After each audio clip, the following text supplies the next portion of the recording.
बिस्मिल्लाहिर्रहमानिर्रहीम। अस्सलाम वालेकुम। डबल स्टोरी न्यूज़ की एक नई वीडियो के साथ मैं हूं फ़ज़ल अवैस। आज की इस वीडियो में हम डिस्कस करेंगे और आपको बताएंगे कि कराची के अंदर पाकिस्तान की तारीख़ का पहला इंटरनेशनल डेट फेस्टिवल मुनक्किद किया गया है। ये फेस्टिवल यूएई के ताउन से मुनक्किद किया गया था, जिसमें 8 के करीब ममालिक ने शिरकत की थी और इन 8 ममालिक में से 150 के करीब वफूद भी शामिल थे, जो कि कंपनीज़ और इंडिविजुअल्स पर मुश्तमिल थे। अब पाकिस्तान दुनिया का 5वां बड़ा खजूर पैदा करने वाला मुल्क है। हम हर साल तकरीबन 2.5 लाख से ज़्यादा एकड़्स पर खजूर काश्त करते हैं। पाकिस्तान के अंदर तकरीबन 300 से ज़ायद वैराइटीज़ काश्त की जाती हैं। हम हर साल तकरीबन 7,30,000 टन के करीब खजूर पैदा करते हैं और इस खजूर में से तकरीबन हम 87% जो खजूर है वो छुआरे की फॉर्म में एक्सपोर्ट कर देते हैं और बड़ा नाकिस किस्म का ये छुआरा होता है। और जो फ्रेश डेट्स हम एक्सपोर्ट करते हैं वो महज 13% होती हैं। इसकी क्या वजूहात हैं, इसको वीडियो के अगले पार्ट में डिस्कस करेंगे।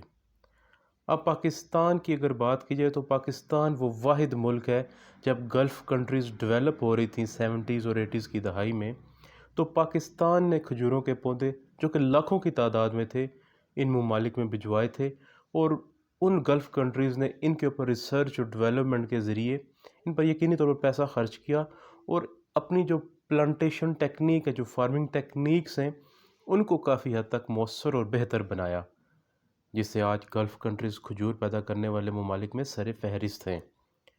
अब हमारा अलमिया ये है कि पाकिस्तान के अंदर रिसर्च और डेवलपमेंट के नाम पर बड़ा मामूली सा पैसा सर्फ किया जाता है। आल्दो हमारे पास पाकिस्तान के अंदर तकरीबन 3 रिसर्च स्टेशंस मौजूद हैं।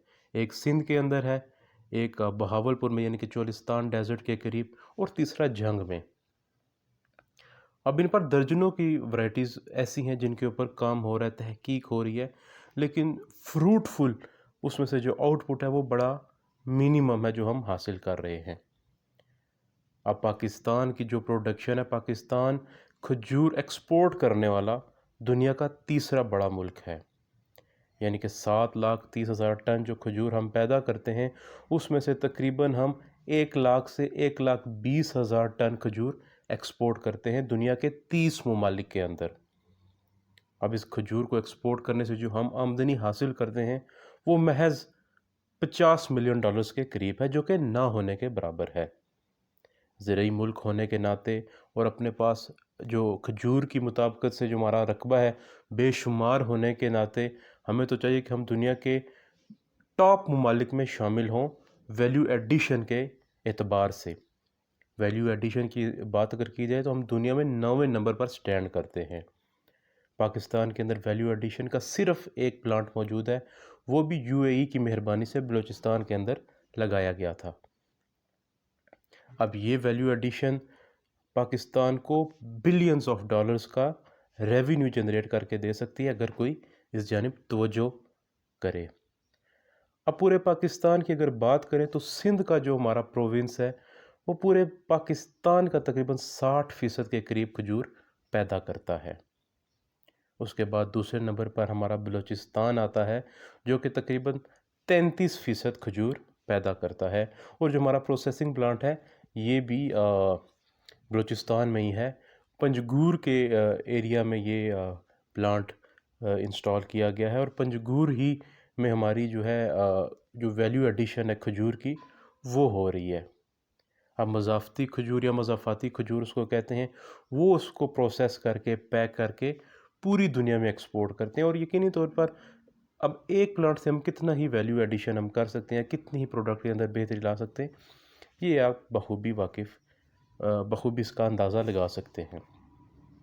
अब पंजाब इतना बड़ा सूबा होने के बावजूद सिर्फ 7% के करीब खजूर पैदा करता है, हालांकि हमारे पास चोलिस्तान का सहरा मौजूद है, हमारे पास थर मौजूद है सिंध के अंदर, और थल इसी तरह पंजाब में अगेन हमारे पास मौजूद है। और यूएई और गल्फ़ कंट्रीज़ की अगर बात करें تو یہ بھی تو صحرائی علاقے تھے، یہاں پر بھی تو ریگستان تھے، لیکن انہوں نے دل جمی کے ساتھ محنت کی اور وہاں پر پاکستان سے ہی منگوائے ہوئے پودوں سے کاشتکاری کا باضابطہ سے آغاز کیا، اور آج ان کا ایک کھجور کی پیداوار میں اپنا ایک نام اور مقام ہے۔ اب اگر ہم بات کریں، سندھ کے اندر ایک انسٹیٹیوٹ موجود ہے کوڈی جی کے مقام پر، جہاں پر کھجوروں کی ریسرچ اور ڈیولپمنٹ کے حوالے سے کام ہوتا ہے، اور یقینی طور پر اگر ہم کچھ ویلیو ایڈیشن کر رہے ہیں جو کہ ہم 9ویں نمبر پہ سٹینڈ کریں، تو ان اداروں کا بھی اس میں ضرور یقینی طور پہ اپنا کردار موجود ہے۔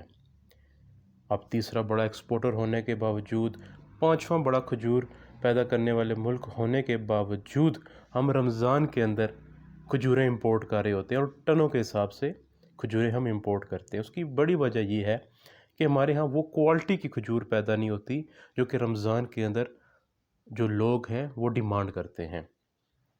اب کوالٹی نہ ہونے کی 2 وجوہات ہیں کہ جب پاکستان میں کھجور کی فصل تیار ہوتی ہے، یعنی کہ جون جولائی کے اندر، تو اس وقت مونسون سٹارٹ ہو پڑتا ہے۔ تو ہمارے فارمر حضرات کی یہ خواہش اور یہ کوشش ہوتی ہے کہ بارشوں سے پہلے ہی کھجور اتار لی جائے تاکہ نقصان کا اندیشہ کم سے کم ہو۔ اب پہلے اتارنے کی وجہ سے ان کو چھواروں کی صورت میں پروسیس کرنا پڑتا ہے، اور چھواروں ہی کی صورت میں ہم تقریباً دنیا کو اپنی تمام تر جو کھجور کی پروڈکشن ہے اس کا 87% ایکسپورٹ کر دیتے ہیں، اور محض 13% ہم فریش جو کھجوریں ہیں وہ ایکسپورٹ کرتے ہیں، اور ویلیو ایڈیشن یا ویلیو ایڈڈ پروڈکٹس کے حوالے سے ہم بہت ہی پیچھے ہیں، جس کے اوپر ہمیں کام کرنے کی ضرورت ہے۔ اگر ہم یہ جو ادارے موجود ہیں، جو ریسرچ سٹیشنز ہمارے پاس موجود ہیں، اتنے بڑے صحرا، پنجاب کے اندر چولستان ہو گیا، سندھ کے اندر تھر ہو گیا، تھل کا صحرا ہمارے پاس ہو گیا، اگر یہاں پر باضابطہ سے کاشت شروع کر دی جائے، جو کہ یقینی طور پر ہو بھی رہی ہے لیکن وہ کم ایریے پر ہے، جو کاشت وہاں پہ ہو رہی ہے وہاں سے فصل بھی حاصل کی جا رہی ہے، لیکن ہمارے پاس ہزاروں ایکڑ کا رقبہ موجود ہے جس کے اوپر ہم کاشت کر کے جو اپنی ایکسپورٹس ہیں ان کو 200 سے 300 ملین ڈالرز تک بآسانی لے کے جا سکتے ہیں، جو کہ یقینی طور پر ہمارے فارمرز کی بھی خوشحالی کا باعث بنے گا، ملک کے اندر بھی زر مبادلہ آئے گا، اور ملک کے اندر ایک ترقی اور خوشحالی کا سفر کھجور کی جو فارمنگ ہے اس میں جاری و ساری رہے گا۔ ہم امید کرتے ہیں کہ آپ کو آج کی انفارمیٹیو ویڈیو پسند آئی ہوگی، چینل کو سبسکرائب ضرور کیجیے گا، دعاؤں میں یاد رکھیے گا۔ شکریہ، السلام علیکم۔